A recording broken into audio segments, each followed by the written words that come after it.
never you ever invite your friends to solve a problem that you have with your partner.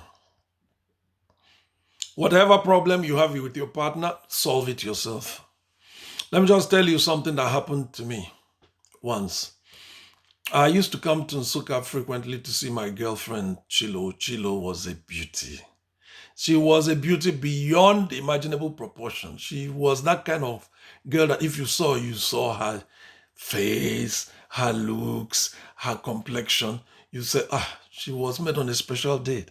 And she was handmade, while others were made through mass production. She was so beautiful that I called her Apunamu, which in my Igbo language means the one that must not go out in the sun, or she would dissolve. She was that beautiful. And I cherished her so much. But Chilo had a problem. The problem was she's that kind of girl that is controlled by her friends. And you know, one of the worst predicaments you can face in a relationship is to be dating someone who does not have her own opinion, whose opinions are dominated by so-called friends that surround her. So it was a special event that weekend and I came to see her.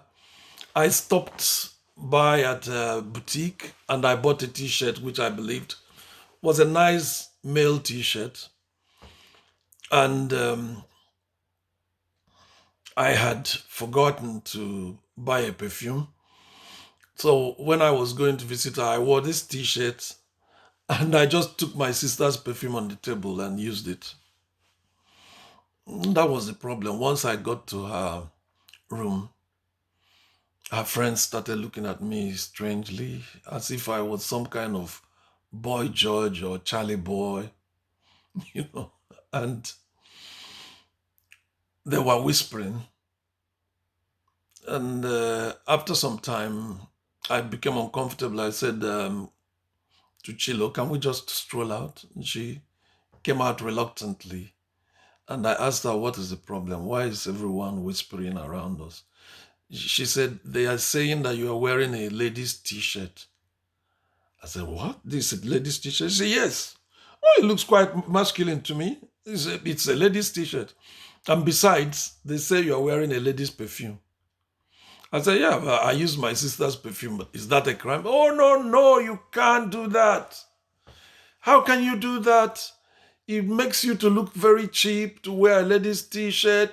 Now you're also wearing a lady's perfume, so they're going to think I'm going out with a gay man. I said, what is wrong with you?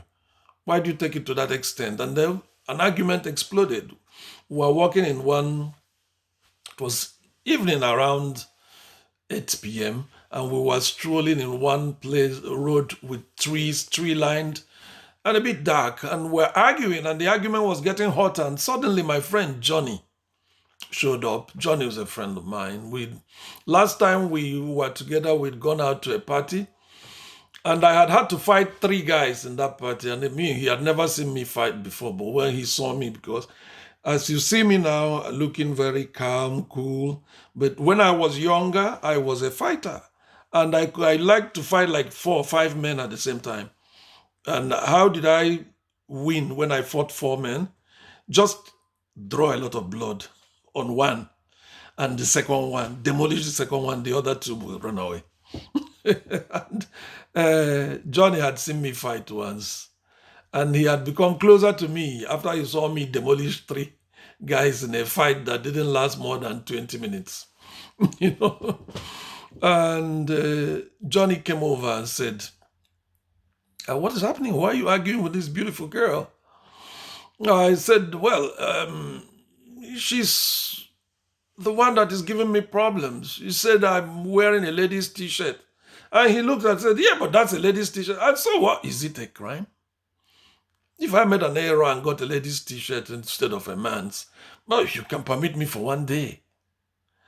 Oh, she went on exploding. This is how I embarrassed her in front of her friends. And look now, everybody is now looking down on her boyfriend. And Johnny said, it's okay, let me try to settle it. Let me talk to her. And I was standing there. And He walked off with her. And I thought they would just talk in front of me at some distance and come back.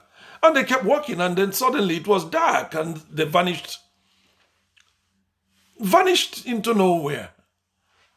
I stood there.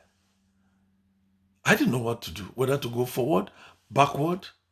I stood there for a very long time, maybe 1 hour, getting to 2 hours.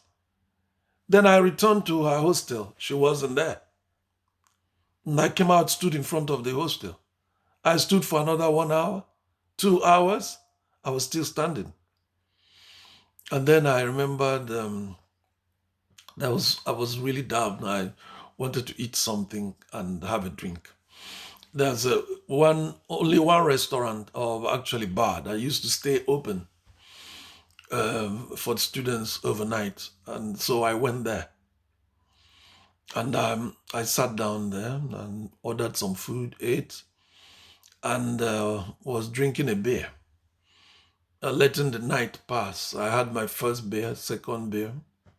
By the third beer, it was around 4 a.m. And who did I see walking in?